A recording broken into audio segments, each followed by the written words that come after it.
But I still always felt this gap between my wife and I. Yep. She has told me just recently that when she was 15, she had consensual sex with a 22-year-old. And on my notes, I have consensual in quotes. Yes, she did not. She was raped by an adult.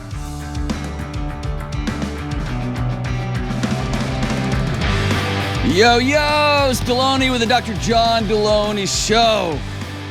The greatest mental health and marriage and parenting and whatever else was going on in your life podcast ever. Where real people call in with real challenges, and here's my promise. I'm not going to lie to you, and I'm going to sit down next to you, pull up a seat, and we will figure out what's the next right best thing to do. And I'm so grateful that you people calling in. Hey, your letters, dude. I'm so grateful for your letters. I got a big chunk of them over the holidays, and we're going to get to those soon. And I'm so grateful for you who have chosen to spend your most precious resource, your time with us.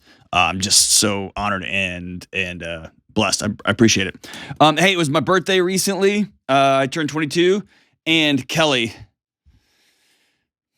got me the Metal Legends Alphabet book. Incredible. Let's just play a little bit. Let's see here. Pick a letter, Ben. I'm going to go Q. Ooh. Queensryche. Jet City. Whoa! Like this whole book is just like my childhood CD case. Exciting. And it took me down a typo negative rabbit hole, which is a slow, sludgy rabbit hole with vampires. Very cool. All right, let's go to Brittany in Chi-Town, Chicago. What's up, Brittany? Hi, Dr. John. How are you? Good. Awesome. What's up? I am wondering how to grieve the picture I had of a family for my son. Whew, that's a hard one. That's a big one, man. So tell me more. Okay. I have a 9-month-old son, and his dad and I were back and forth. We haven't been together since the pregnancy and stuff, but we were back and forth, and we've been back and forth since he's been born. And recently, he's kind of drawn the line saying it's not going to work out. We're not going to be together. Okay. And my head knows it's for the best, but my heart doesn't like that. And because I've always wanted a family dynamic because I came from a divorced home, so I didn't really want that for my kid. And I know that we're toxic together. We've tried and just doesn't work. But I want to be able to co-parent without wanting the romantic part with him. Okay. So I was going to ask, when you guys were back on and back off, was it physical? I mean, was it mostly y'all just hooking up and that you were doing your best to woo him and win him back, and he was just, getting to hook up on the side, and you had more invested than he did, or had y'all sat down and said, let's try to give this a run? We did kind of both throughout the time it's been, I think, 4 years this year. So we were together for 2 straight, and then it was just kind of back and forth. And then when he found out you were pregnant, y'all broke up? No, we weren't together then. Okay. We actually hooked up, and that's how I got pregnant. So, yeah. What does this guy bring you? So let's take your family picture aside. What does this guy bring you? He's obviously a great lover. Like you keep going back, even though it digs your hole a little bit deeper, right? It makes you feel worse every time, but you keep going back. What is it about him? Honestly, I feel like it's kind of all like he wanted me and I wanted him, and I feel like that's all I'm gonna ever get in life, I guess. Say more about that. Like, I don't know, in a settling mindset, I guess. Who told you I was that? divorced. Well, I got cheated on before him. I was married for about 4 years, and he cheated on me. Oh, man. Okay. So you've had a series of, all the way back from when you were a kid, of core relationships falling apart in front of you. Yeah. And as a kid, you feel really powerless when mom and dad decide they're going separate ways, and married to somebody that you love, and you had said, I'm all in on, you feel very powerless to him saying, hey, I chose somebody else. And then yet again, right? Yeah. I'm sorry. How old are you? 28. 28. So you're old enough to have a bunch of scars, relational scars, and you're young enough that you still got your whole life ahead of you. Yeah. How old's your little boy? He's 9 months. 9 months? Yeah. Tell me about him. Oh, he's great. I don't know. His babysitter says he's super easy to take care of. He's just a really easy kid. Yeah. Good sleeper. He loves his food. So you have created a picture in your head. This is how I wanted this to go. The challenge with the picture you created was, and this isn't a knock. This is just me sitting by you, and we're just owning reality together. Okay. You didn't have the skills, and you didn't have the partner to make that picture a reality. So it became more of a wish than something I'm headed towards. Does that make sense? Yeah. And so right now it's just entering into a season of grief, and it's a both and. I'm grieving. I wanted this thing, and it's not here. And so I'm going to continue to say it out loud. You asked how I grieve this season. You say it out loud, like what you just said. Like you have a group of core people that you could speak in and say, I'm sad today. And they say, man, we're sitting here with you, and we're sad with you. And at the same time, you begin learning new skills, learning to make meaning of this and head into another direction. Because if you don't heal, you're going to find yourself with another guy that says, yeah, I want you, or at least want what you can do for me. And that will be enough for yet another season. Right? Yeah. And you'll continue in that cycle over and over and over again. Why'd your parents get divorced? I think it just didn't work out. I really don't know. I was 2, so Okay. I don't really remember much. Did you have a relationship with both your parents? I didn't talk to my dad from my 8th grade year until I graduated high school. How come? Alcohol. Okay. So you had divorce on top of an addict. Yeah. You ever sat down and talked to somebody? I've seen a therapist basically since I broke up with my son's dad. Okay. How's that been going? Not well? It's good. It's not really. Why isn't it good? I mean, I think I'm learning a lot and growing and stuff. It's the relationship parts that get me. Okay. So what I would tell you is, I can't tell you what to do. I'm just telling you, if you were my sister or you were my best buddy, here's what I would tell you. Okay. It will probably be a long while before you don't remember how great it was sleeping with this guy. Or in the moments that were really good, how deeply connected and loved he made you feel.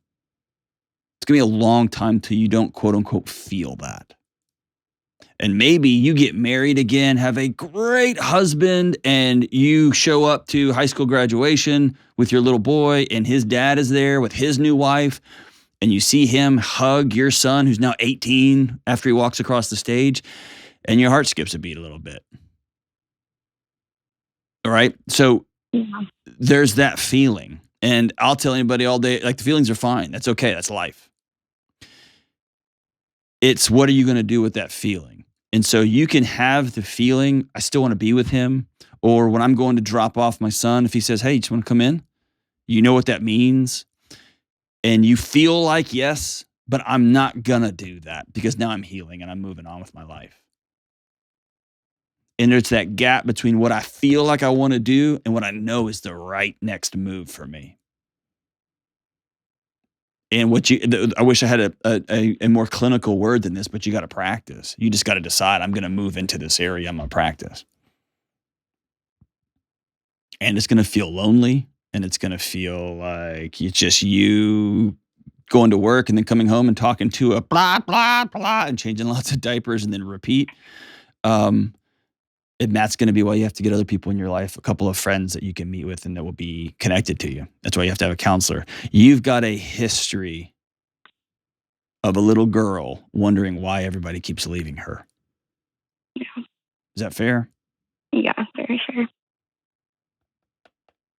And at some point, we have to say people did leave.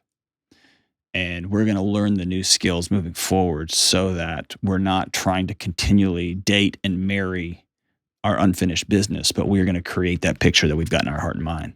Does that make sense? Yeah. But it's okay to be really, really sad. I'm sorry.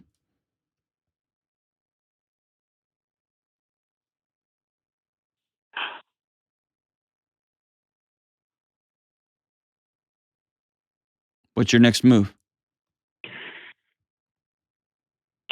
I don't know. Are you sad about him? Are you sad about that you found yourself by yourself? Or the exact thing that you didn't want to have happen has happened? I think I'm sad that just like currently I'm lonely, I guess, but I want what's best for my son. So. Okay. Well, what's best for your son is that mom is whole. And what's best for your son is that mom's got some friends she can laugh with and play with and bring over. And maybe they can bring over their little knuckleheaded kids, and then all of our kids can make big knuckleheaded kid piles on the floor, right? Yeah. I say this with all love and due respect. Loneliness at some point becomes a choice. It becomes a decision I'm going to sit in this, I'm going to baste in this, or I'm going to brave the wilderness. I'm going back out, and I might get someone might cheat on me again. Someone might break up with me again. And I'm not suggesting you run out and start dating again. That may not be the right move right now. But I am suggesting I'm going to call some friends from work, and they're just going to invite them over. We're going to hang out.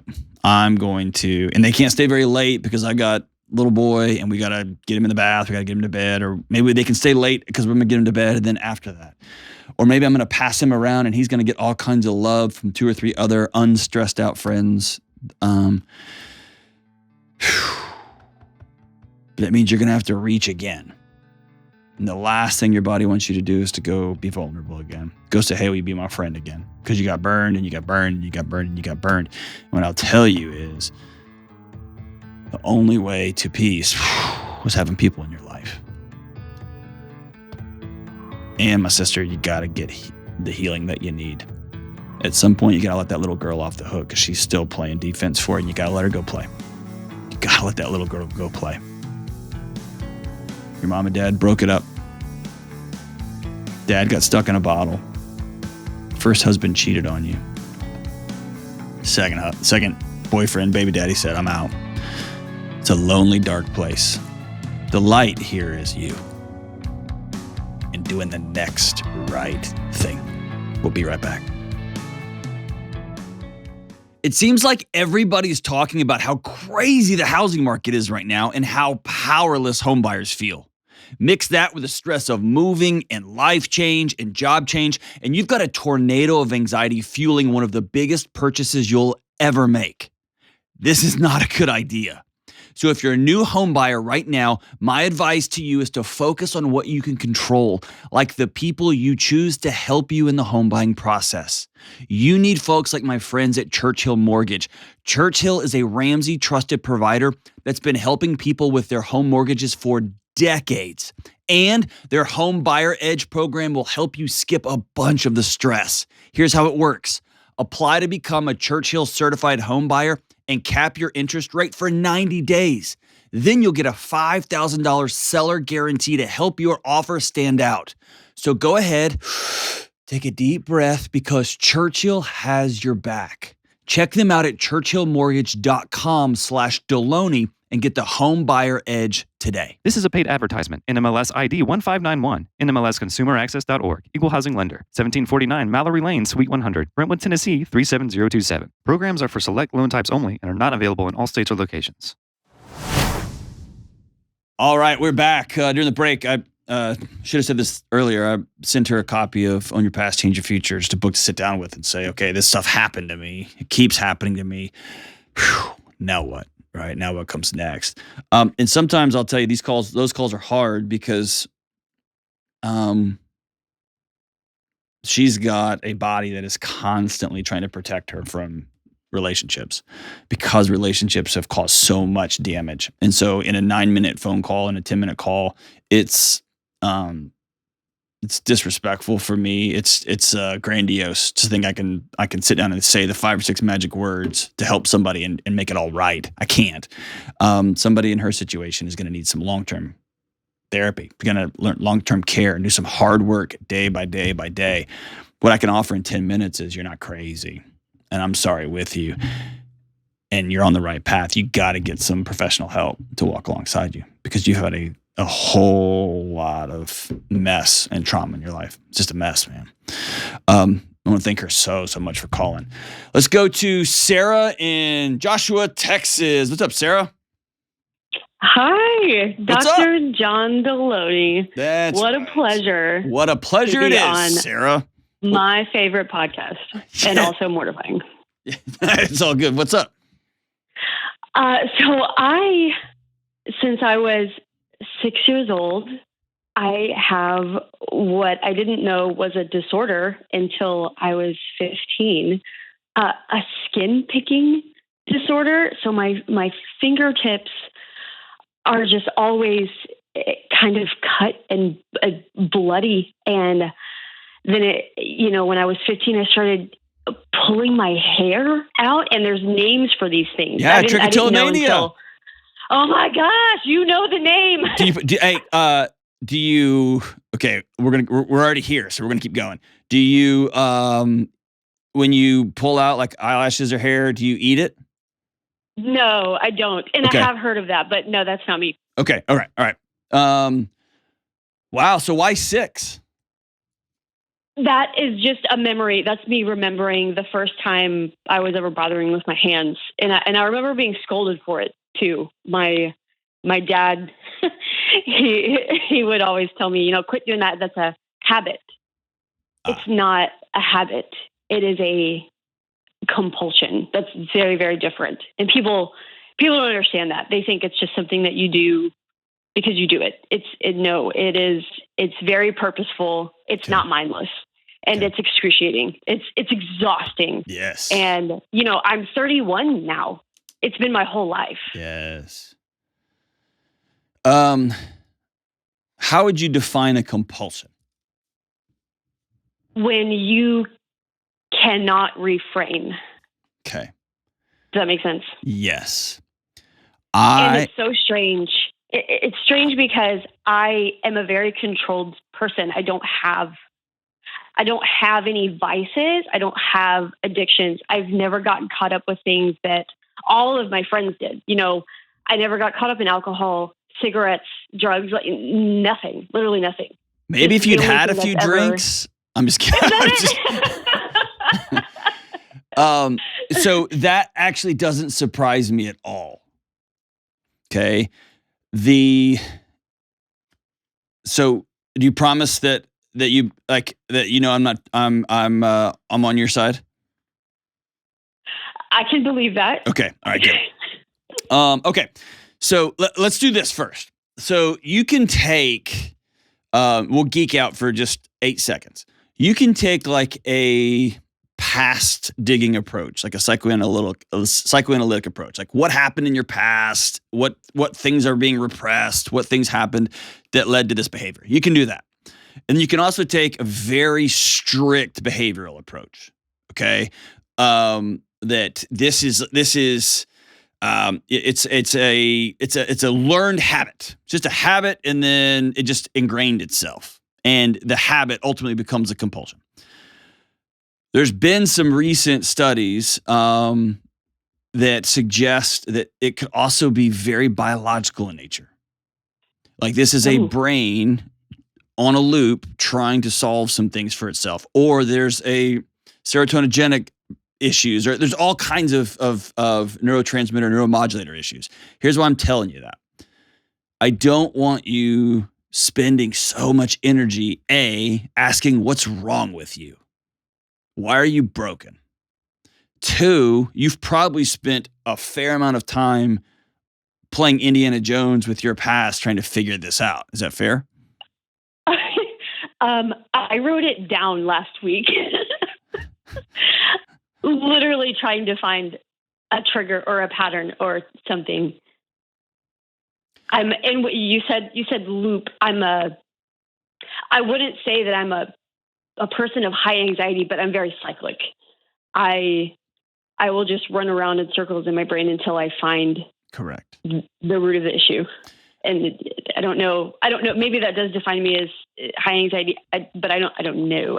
I was recently having a conversation with a good buddy of mine who's a psychologist at Brown University in the research hospital. And I have a theory that I'm just working through, and I asked him, I was like, hey, I need to talk through this with you, because as I read more nerd literature, the scientific studies, I'm coming to believe, and I have nothing to back this up, okay? So this is me just spitballing with my buddy. But he did say, man, I think you are dead on to something. And in fact, he's told me a bunch of other studies I didn't know existed, some out of Kansas, some out of a couple other places that would suggest that. The way we are trained is that OCD, that basically life happens to you, and based off of your genetics, some people get dragged down into depression, other people get spun up into anxiety, but that it's a body reacting to stimulus that it's exceeding its capacity to deal with it. And a derivative of anxiety is OCD.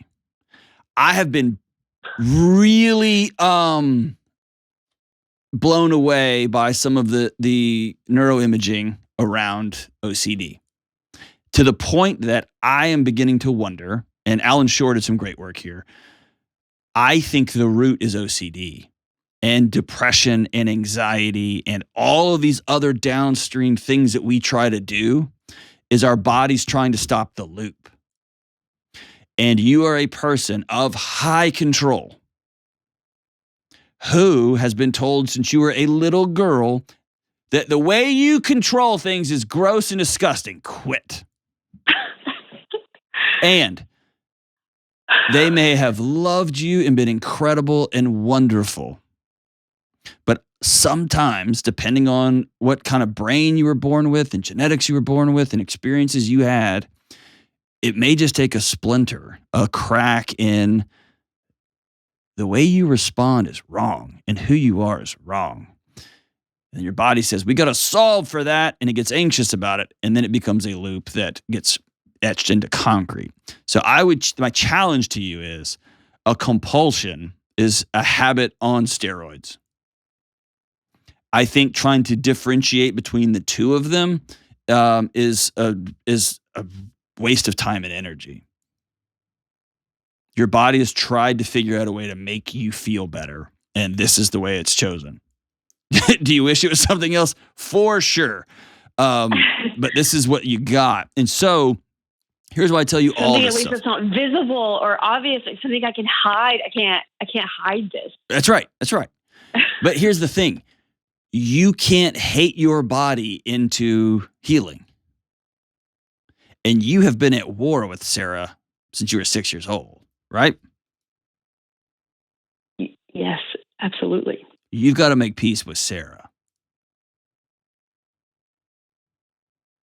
And the moment you can, and literally it's a moment, the moment you can begin to, and you've probably heard of ACT therapy, ACT, like acceptance and commitment, you have to switch from war to curiosity. That's your only path forward. Because every time you pull your hair out, you get pissed and you think you screwed up something, or you think, what are you doing? And why are you doing? Oh my gosh. Instead, it's awful. It's awful. It's the worst. It's the worst. And people who struggle with binge eating, people who struggle, it's these compulsions, people who smoke, who grab cigarettes, who just sit in their bathroom and have imaginary wars with other people. And it's like, I can't stop fighting somebody in my head. And then I see them at work and my body's like, there they are, kill them. And they're so kind. They're offering me a drink, right? It's these habits, these loops that become compulsions that we lose control of. And the key back to control is curiosity. What's my body trying to protect me from? And I'm saying that with a smile on my face. Okay. What is my body trying to solve right now? Because it is pulling hair out of itself. And I'm also, you see, I'm putting some gaps between you and what's happening.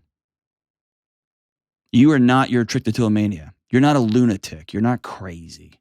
You're not disgusting. You're not gross. Your body's figured out a way to solve a thing.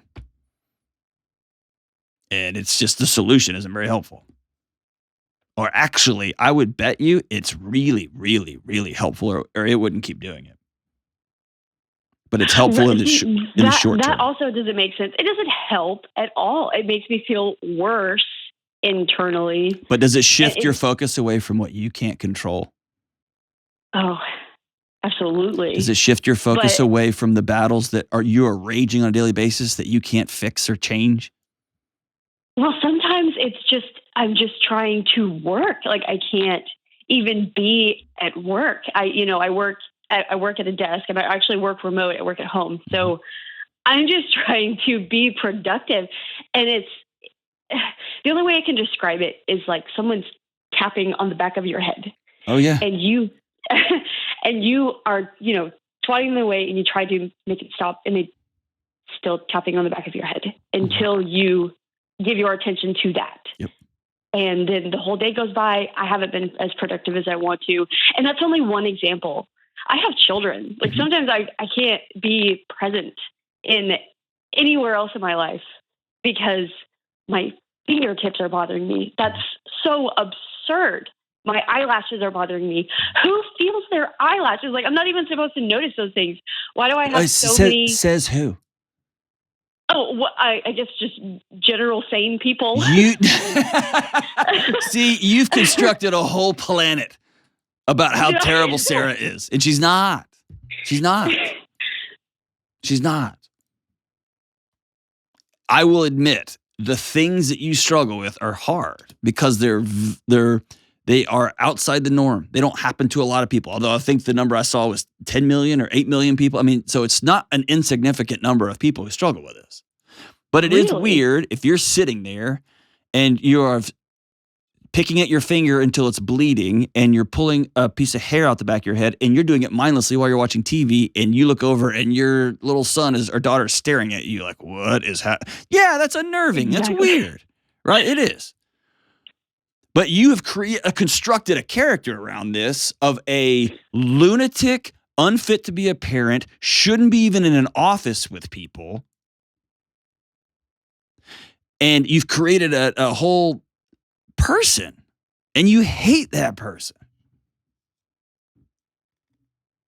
Instead of being really compassionate with that person, it's like, hey, I see that. Ooh, let's try this.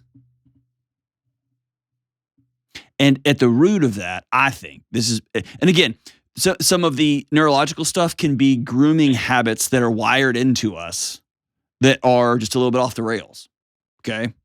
And so it might be something as simple as, man, I need to take an SSRI. And have you tried that before? No, I'm actually not even familiar. I went to a therapist one time when I was 15. I was prescribed antidepressants, tried that for about a week. Then I refused them and never went back to a professional ever again. There is some evidence that suggests SSRIs. It's not benzodiazepines, but it's SSRIs that help with anxiety. They're anti-anxiety things. But here's the way I characterize them. They just turn the alarms down so that I can go do the work that I got to do. So, for instance, when I was go ahead. Buried in anxiety, I sat at my table. I met with my buddy who's a medical doctor. Again, I'm super privileged to have a close friend who I love and trust that's a medical doctor. I get that. But I sat with him for a long time, and he said, hey, man, I don't see a path out of this for you without some really good counseling and some behavior modification, and you're not in a place to do that. I sat at my table with a low-level SSRI that I cut in half, okay? So the lowest dose, and I cut that in half. And I wept because I thought I was a failure. I thought I was a total loser. I had a new baby. My son was like 1 year old, and I thought I was such a failure. And I wouldn't put a pill in my mouth until I had a plan off of it. And my doctor was like super helpful in making that plan. The plan was not even close to reality, but he humored me on it. And here's all it did. It did not solve my anxiety. It didn't solve my control issues. It didn't solve my loneliness. It didn't solve all these things. It didn't make me less addiction prone. It didn't make any of that stuff go away. What it did was it turned the alarm systems way down so that when I felt a compulsion to do something, I could be curious about it. That tapping you feel, it would make it more like a whisper or a breath instead of a bamming in the back of your head. This is just me. This is me hypothesis. Like I'm not saying you need to go get meds. I'm saying here's what it did for me. And what I'm trying to get you to do is to open up. It may be time to sit down and say, okay, what I've done to this far, it hasn't worked. Cool. My body's still getting what it needs from me by doing this. I want to stop this behavior, so let's try another avenue. That may be medication. That may be hypnosis. That may be EMDR. That may be several other avenues, but let's give this a shot. Does that make sense? Yes. What I don't want you to do is to give into despair and quit and think you're screwed up and broken. Because here's why. You start to turn from your kids. Fair? Yeah. And you create space between your kids. Are you married? No. Okay. You create space between romantic partners, and they think it's their fault. Is that fair? Yeah, I could see that.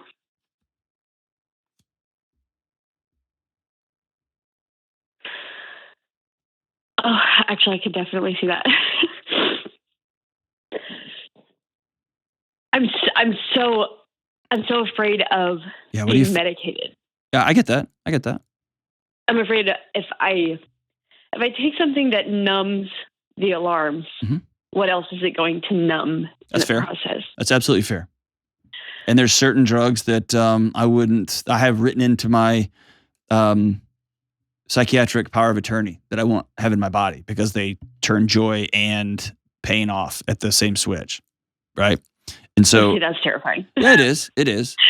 And also, I can just tell you my experience. I'm somebody who does not advocate for medication, and it was a powerful tool in my toolkit when I was getting well. And I haven't been on it in years and years. But for a season, man, it was powerful. And again, that might not be your journey. What you need to do is figure out ways you can make peace with Sarah, because you can't over control Sarah, because this whole thing is a control response. Or maybe a biological thing, which then you're going to need medication as though you have a heart. And just be grateful that you live in this one weird sliver of time and we have all of this, incredible technology. Right. But all of this, That's here's fair. the deal. All of this is making peace with Sarah. Will you do me just of all the favors I'm asking? One, I think you should go talk to somebody.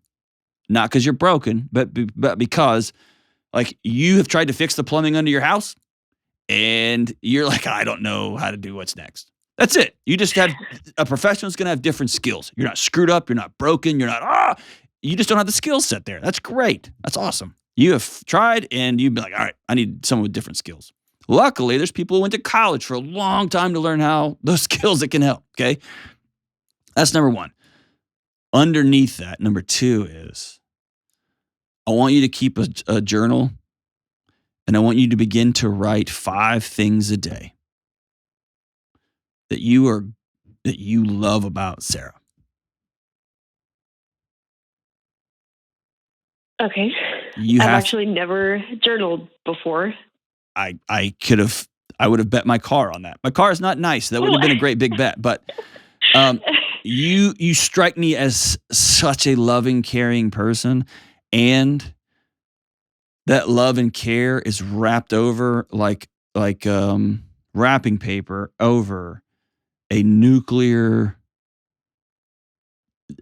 bomb's worth of energy grasping for control. And at some point, we have to release the tension that is held underneath that thing. And for most people in that situation, that feels like the end of their life. Because if I let this thing unwind, this thing I'm controlling and compressing and holding on to with all of my might, if I let it go, everything spins into chaos. And the most terrifying thing is chaos. And so when I start to feel chaos and I start to feel something I can't control, like my kid's behavior, like my husband walking out on me, like climate change, like whatever else you think is coming, the economy's all coming down, or they're going to elect a Democrat, no, or whatever. Your body then has some built-in mechanisms to divert your attention from that stuff that we can't control to this. And it's cool, man. Body's just trying to take care of you, trying to love you. And that's assuming, again, this isn't biological in nature, right? But sitting with somebody that can help you slowly peel that thing apart, let that thing, some of the tension and that energy release. Whew. That's the path to healing, my friend.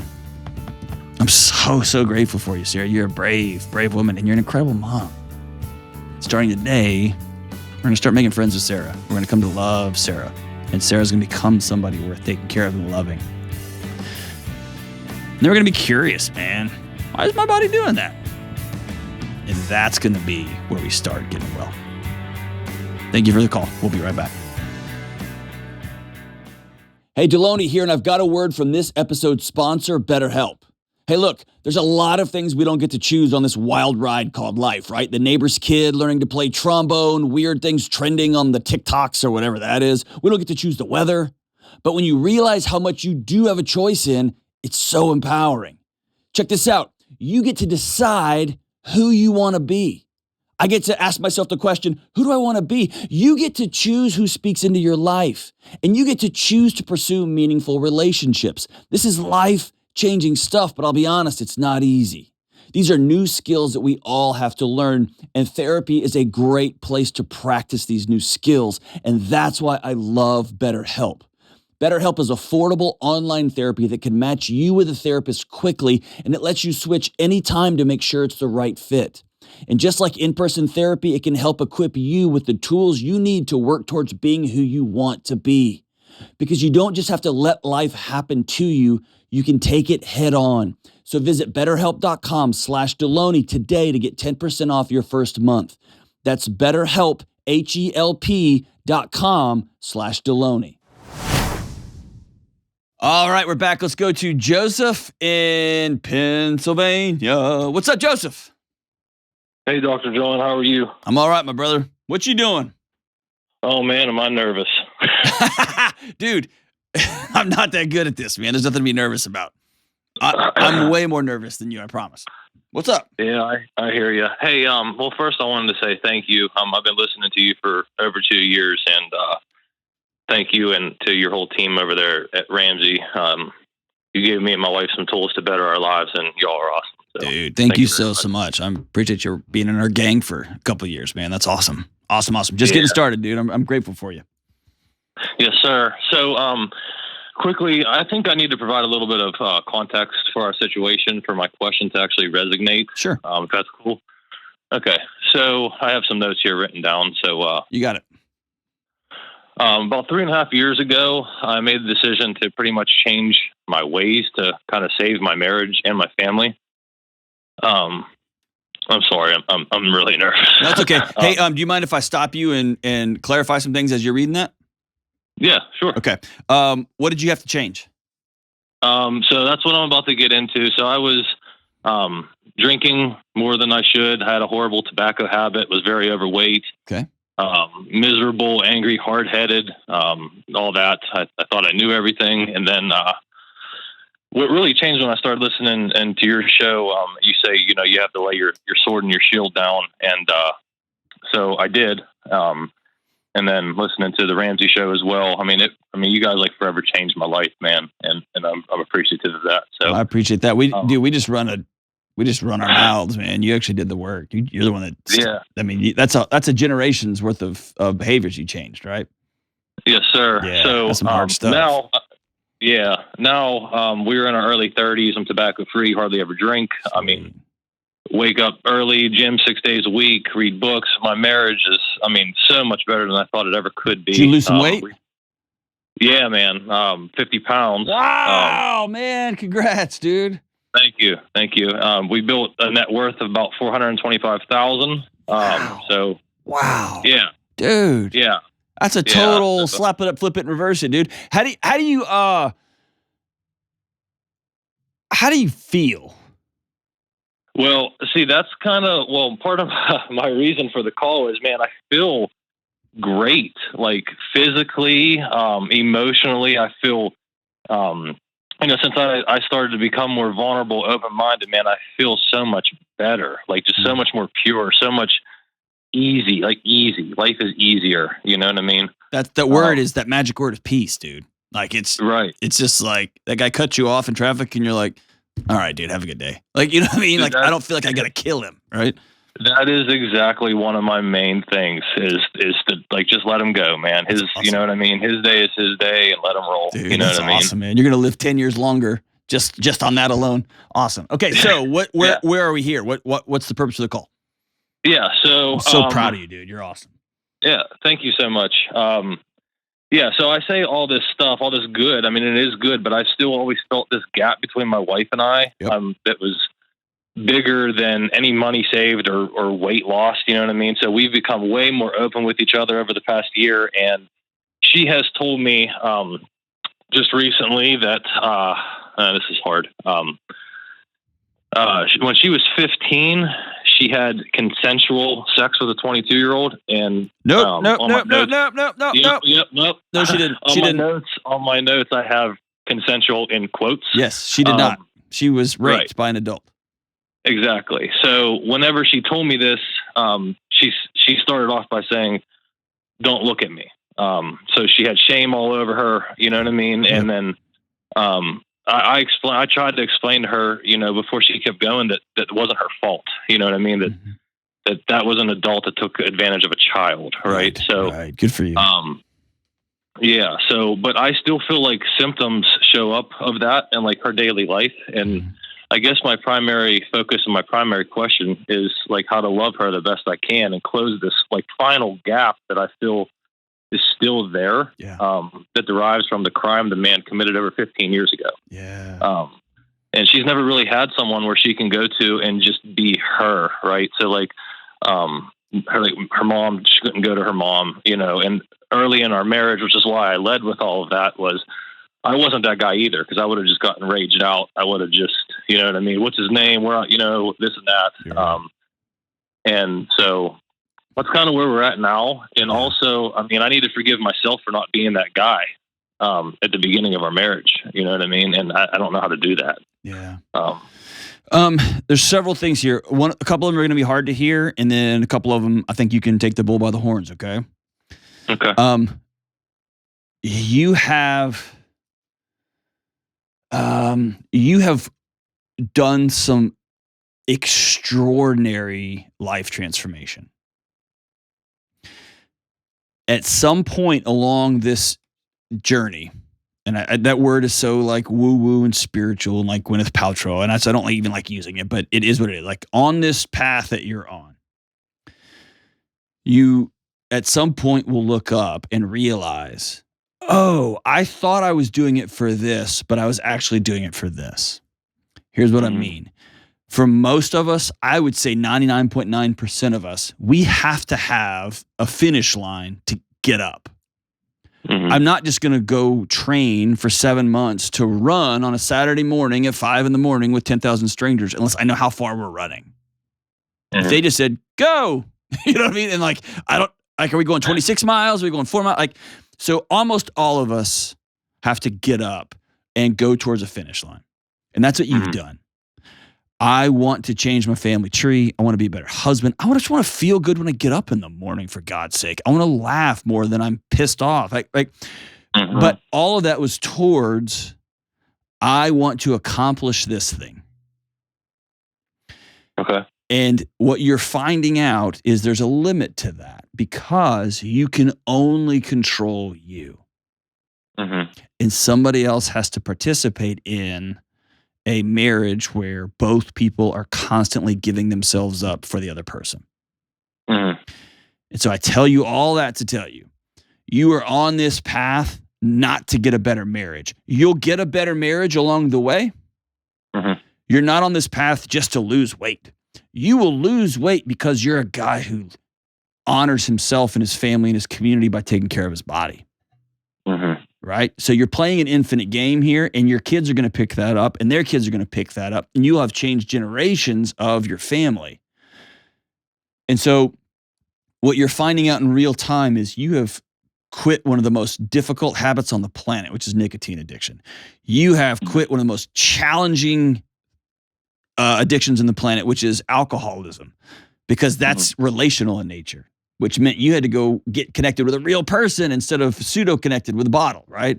You have done one of the most impossible things, which is lose 50 pounds, right? You've done all this stuff, and you can't control your wife and her healing. And you have to sit in that powerlessness and say, okay, the more I try to solve this problem for her, the worse I'm going to make it. Because what that 22-year-old did was he took her autonomy away. Right. He took that from her. Does that make sense? Yeah, it does. And just to be clear, she's realizing, she's in it. She wants to, you know what I mean? I just want to know, what can I do to help guide her, to help, just be there. I did write her a letter the day after she told me, and she did keep it. Awesome. And she's all in. She listens to your show as well, so she'll be here on this call too. Cool. That's awesome. Yeah. And so she is, I just want to know, is there, should we go to, is there marriage there? Is there an exercise we could do? Well, there will be marriage counseling at here's what she's got to learn to do. Number one, the way she framed that interaction, you nailed it on the head. She is the blood that pulses through her veins is shame, is disgust, and it's disgust the way she framed it. I did this at 15. I chose this at 15. No, you didn't. All right. Right.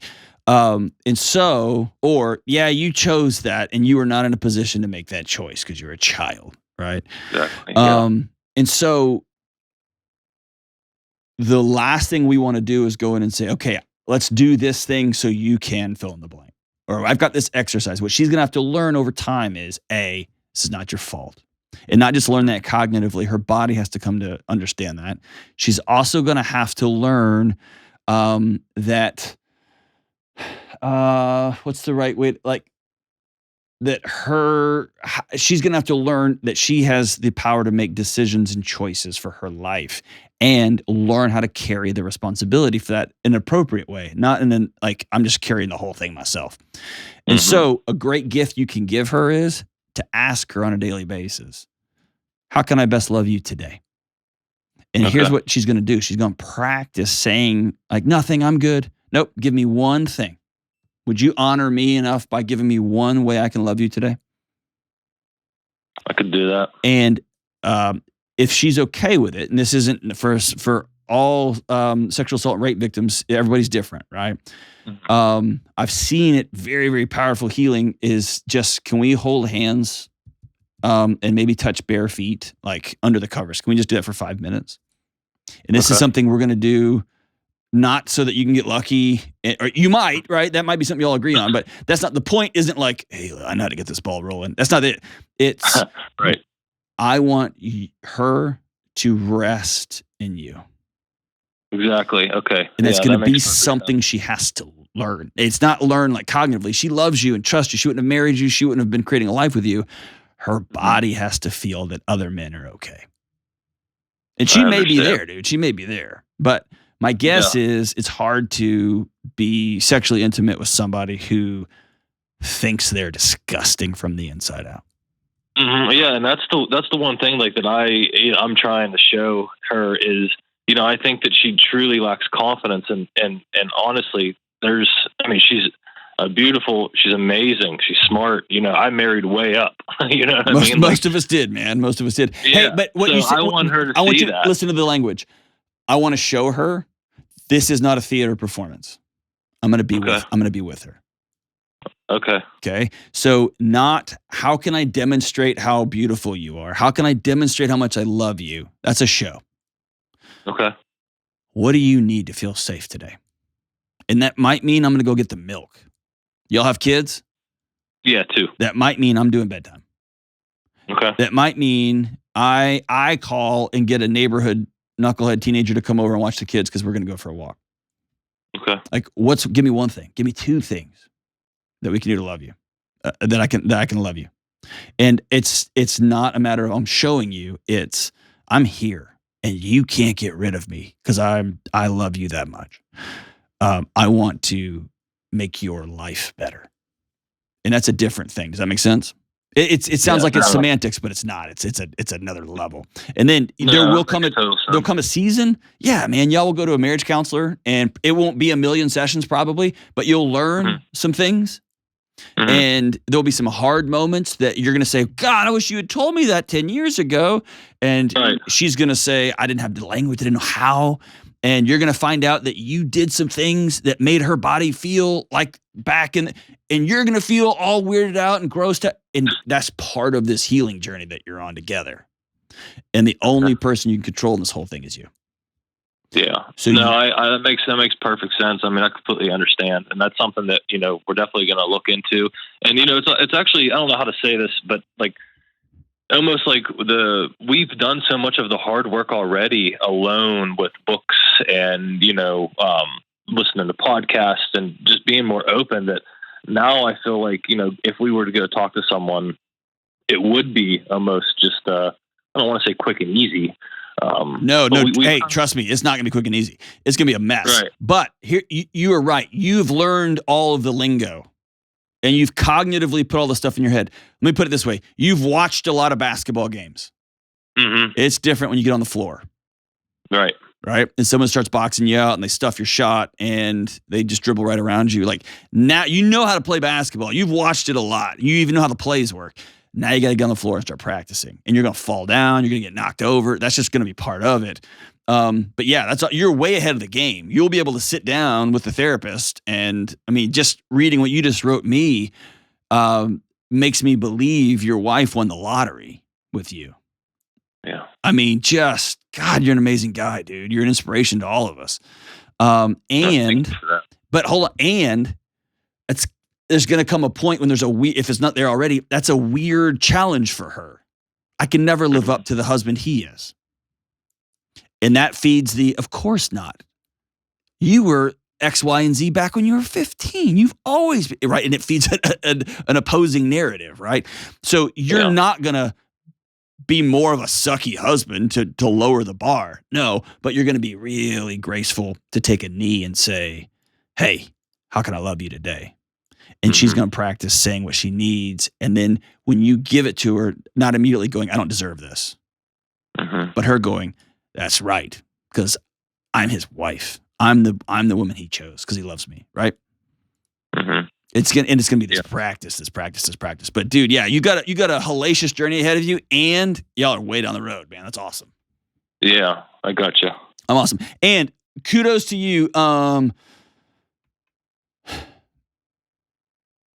Kudos to you for not immediately jumping in and trying to solve this for her. Good for you, man. Because I think that's most of our impulse is, sweet, time to go to war. And we often do the very thing that somebody who assaulted our loved ones did, which is take away their autonomy. We take away their decision-making. We take away what they want. You don't get a vote. I'm going to war. Because this is about my ego and me winning and my possession, which is my wife or my husband. And you listened and you wrote a letter, which I'm assuming said, I'm here with you till the end of time. Whew. She will reread that letter, my brother. She's lucky to have you, man. Stay on the path, stay on the path, stay on the path. Let me know how this plays out, man. I'd love to know how her counseling goes, and I'd love to walk with you guys as y'all stay on this journey. Appreciate you. We'll be right back. Hey, Delony here. One of the things I love about my job is answering the tough questions people have when they call into the show. Your stories are incredible, and each person's situation is unique. And for years, people from all over the world have been asking if I do private counseling or private coaching sessions for them or for their spouse. And as much as I'd love to, I can't realistically do one-on-one coaching sessions with every single person. It's just not possible. But that's exactly why I wrote my new book, Own Your Past, Change Your Future. Within the pages of this book is exactly what I would say if you and I were sitting down together at a table looking for the next right move for you to make in your relationships or to help you live a more whole and peaceful life. As you read through each section of this book, I will show you how to look and own the roads from your past and head to the new roads of a well life moving forward. Go to johndelony.com to get your copy today. That's Own Your Past, Change Your Future at johndelony.com. All right, we are back. Dude, one of my favorite bands ever. I don't have their tattoo, but man, they're rad. Warrant, especially off the Dirty, Rotten, Filthy, Stinky Rich record. Gosh, what a great record that is. Song is Sometimes She Cries, and it goes like this. Mercy don't think she's pretty no more. Staring at the stars through her back screen door. She tries and tries to make it all work out. No matter what she does, she's left standing in the middle of doubt. In a lonely night and in the pouring rain, you can count on me. And sometimes she cries when she's alone at night, and sometimes she's weep when she's feeling cold and weak. Sometimes the pain, it just tears her up inside. Sometimes she cries, I wonder why. Hey, go listen to that song right now, Warrant, Sometimes She Cries. It's a great tune, man. And tell the people in your life that you love them. Tell them that you love them. I love you guys. We'll see you soon.